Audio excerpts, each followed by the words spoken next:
What's up YouTube, Dale here from Zephyr, and today I am bringing you part 2 of the Red Dragon Archfiend combos, this time involving Bystials, and it will show you how far the Bystials can take you and why they give you a very nice competitive edge. So with all of that out of the way, please smash that like button, hit that notification bell and subscribe so you don't miss out on any more upcoming content. With all of that out of the way, we're just going to dive headfirst into this 2-card combo involving Crimson Gaia and Bestial Lubellion. So you're going to start off by activating your Crimson Gaia, and this is going to allow you to search out your Soul Resonator. You're then going to normal summon down the Soul Resonator using its effect to search you out your Bone Archfiend.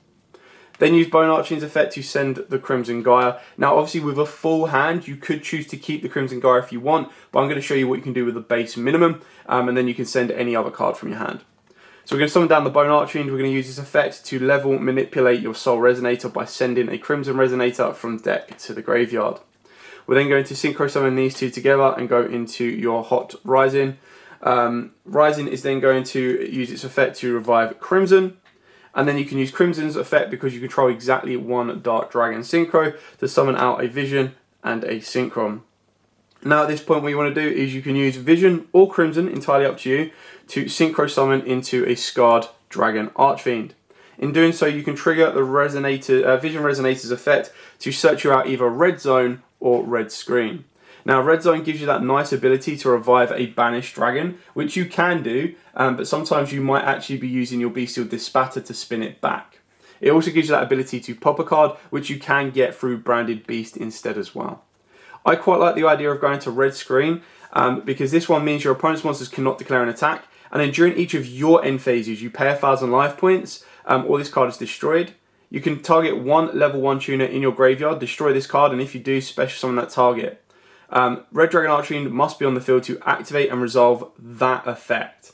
So what makes this card really kind of cool is technically you set this, and then during your opponent's turn you flip the red screen, meaning that they can't attack, so it's basically a 1-turn stun.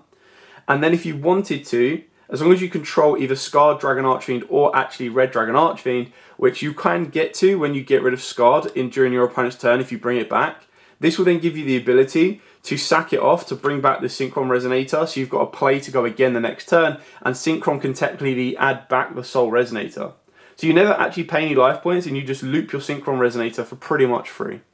So in this example, I'm going to go with Red Screen just to kind of show you its utility. Then what you want to do is you want to use your Scarred with your Crimson to synchro into your Bestial Dispatter. In doing so, you'll trigger the effect of Scarred to summon out your Red Dragon Archfiend. Then what you want to do is you want to use your Synchron Resonator and your Red Dragon Archfiend for your Hot Red Dragon Archfiend Abyss, triggering the Synchron's effect to allow you to add back your Vision Resonator to the hand. Now this is where the Bystials come in, is you're going to use Lubellion's effect to discard itself, and you have two options. You can add Magnamute, which will lead you to a Druid Swarm, or you can add Saronir, which will give you a Branded Beast plus an Etude. So entirely up to you on which route you want to go down. I feel most people know what Magnamute will get you to, so I'm going to show you what you can do with Saronir in this combo. So you can activate Saronir's effect, and on this one, the one you want to specifically banish is going to be your Scarred Dragon Archfiend. Of course, if you do banish the Scarred Dragon Archfiend, you can banish other cards. This is entirely up to you, but we're going to be able to get this back to the board with Bestial Dispatter. You're going to summon down the Saronir, and then on resolution, you ask your opponent if they've got any effects, and they go no, you go okay cool, and you just completely sub out. In doing so, Saronir's effect will go. This will then trigger to send Etude from deck to graveyard. You'll then use Bestial Lubellion's effect to set you or activate you face up a Branded Beast. Now, if you go down this route, you do need to be a little bit different, a little bit reserved. And what I mean by that is, Branded Beast is only active if you control a bestial monster. So you need to make sure that you use Branded Beast first before you use the Etude, and I'll explain that when we go through our opponent's turn. So what you want to do now as your last option is you want to use Bestial Dispatter to bring back your Scarred Dragon Archfiend, and then you want to special summon down the Vision Resonator. You're going to set your red screen. Keep in mind that you probably still have 3 more cards in your opening hand if you wanted to play it this way. If you wanted to discard one of those cards, of course, you will still have the ability of a Crimson Gaia follow-up for the next turn. But that's not really an issue because you're going to get that anyway. So, what you're going to do is you're going to move to the end phase. During the end phase, you're going to use Branded Beast effect, and this is going to let you reset the Etude. You're going to pass your opponent's turn. Now, during your opponent's turn, you have a couple of really cool options. Now, because you went down the Branded Beast route, what you would do here first is you would want to be activating Branded Beast. Now remember, this lets you target a card on the field and you tribute a dragon monster. It doesn't have to be a Bystial. So you would activate Beast first, you can tribute off your Scarred Dragon Archfiend, and that will trigger the Scarred Dragon Archfiend's effect. So you've popped one of your opponent's cards already, trigger the Scarred Dragon Archfiend's effect, which will let you special summon out a Red Dragon Archfiend, which now makes Red Screen's second effect completely live. You'll then activate the effect of your Etude of the Branded as soon as you've got the ability to resolve, and you can either synchro summon your Vision Resonator with your Red Dragon Archfiend, or you can synchro it with Bestial Lubellion. So this gives you the option as well.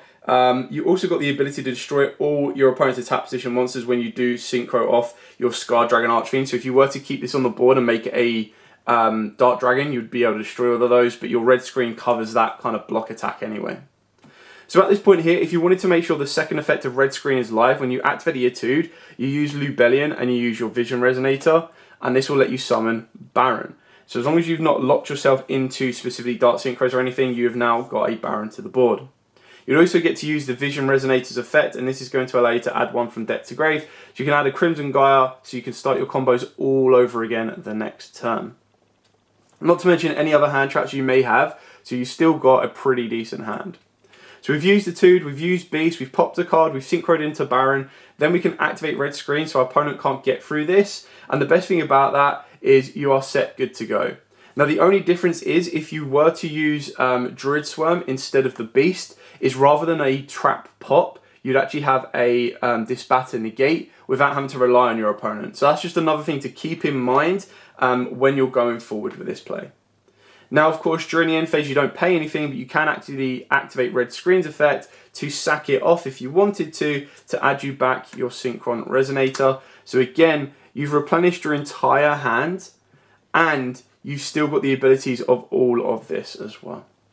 So that's it for the first combo. I'm going to reset the board state and show you the second combo. So the next combo involves, of course, Crimson Gaia again and Crimson Resonator. Now keep in mind you've got so many direct routes to the Crimson Gaia, and technically when you add more cards to your hand just from a natural starting hand point, and you've got Resonator Core and everything else, Crimson Gaia does become a little bit obsolete in the sense that it can become everything else. So there is more consistency behind it. Don't think, oh, well, I have to open up a 1 of a 3 of, otherwise I can't play this combo. It can still be done. You just need to increase the cards you have in hand.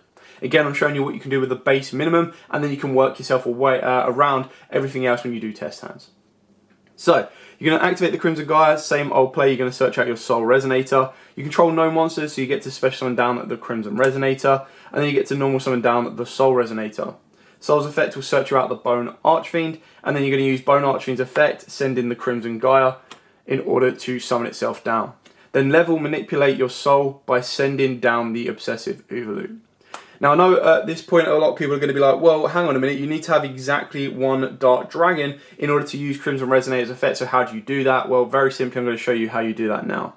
So you're going to use your Crimson Resonator plus your Bone Archfiend, and you're going to sync into your Red Rising. You'll trigger Red Rising's effect to bring you back the Crimson Resonator, and now at this point is when you're going to go into your Dark Dragon. So you're going to use those two to go into your Scarred Dragon Archfiend, and this now means that your Crimson Resonator is live. So you're going to use Crimson Resonator's effect to give you your Synchron Resonator and your Vision Resonator, and this point is where you're going to start kicking off. So you're going to use your Vision Resonator plus your Scarred. Of course you can use Crimson, it doesn't really make much of a difference which way round you do it. And this is going to go into your Bystial Disbatter. You can then trigger the effect of your Vision Resonator, and again you have the option of going for Red Screen or Red Zone, entirely up to you. We're going to go a little bit more control, so we're going to go with Red Screen, and then of course you're also going to be triggering your Scarred Dragon's effect as well to bring you out your Red Dragon Archfiend. At this point here, what you're going to want to do is you're going to want to synchro your Synchron Resonator with, of course, your Red Dragon Archfiend, and this is going to get you into your Hot Red Abyss.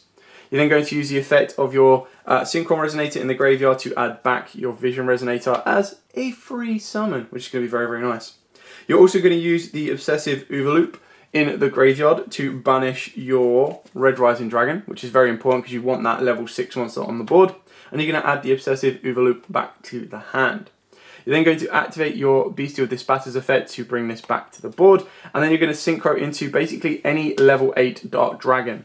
Now you can play Void Ogre if you want to, but I personally don't like that card because it means you have to have no hand. And I feel that in this particular game right now, having no hand can be very, very dangerous because if they break your board, there is no coming back. So at this current standpoint that you're in, you've also got the ability to special summon down the Vision Resonator, and then you can synchro these two together and go into your Bane. You can then use your Obsessive Overloop to banish another synchro from the graveyard. It doesn't really matter which one you go for. Basically, you're going to add it back anyway to the board if you went with Red Zone, or you're just setting it up for a negate. You're setting it up as a loop. So by doing so, you can summon down your Obsessive Overloop, and then you can use Bane's effect to trigger a monster, target a Red Dragon Archfiend monster in your graveyard, and special summon it. So getting rid of the Overloop, you can bring back your Scarred. Now Scarred is probably the better one to leave on the board for the pure fact that if it leaves the board, you'll then get the effect to give you a Red Dragon Archfiend, and then like I showed you in the first combo, your red screen can then be triggered to bring you back the Synchron Resonator, and then that will give you a further follow-up of the next turn. So as this currently stands, you've got one interruption off the back of this spatter, you've got the interruption of your Abyss, and then of course you've just got fat stat boss monsters that if this board survives, it's game. If you wanted to go for Red Zone, that's when you can bring back the monster. But again, in this example, we have no cards, but technically the way you've got to look at this is if you are playing this deck correctly and you want to go with what you've got, you're still going to have 3 cards in your hand that you need to ditch to utilize Void Ogre Dragon. So I've seen a lot of stuff online talking about Void Ogre. I get it. I know why. But unfortunately, I feel that it's a very, very specific and tricky card to kind of get into place. Not to mention as well, on the crap back, you'll also have Overloop still in the graveyard. You've got your destruction protection with your soul as well. So you're in a very, very good position. So that's it. I'm just going to show you these 2 cards for now. If you want to see a designated test stand combo video for the Bystial version, then let me know. And you can let me know by either messaging in the comments down below or getting the video above 50 likes in the first 24 hours. And then I will be more than happy to bring that for you. But for now, thank you so much for watching. Like, comment, subscribe, share. Till next time, as absolutely always, stay safe and, of course, happy dueling.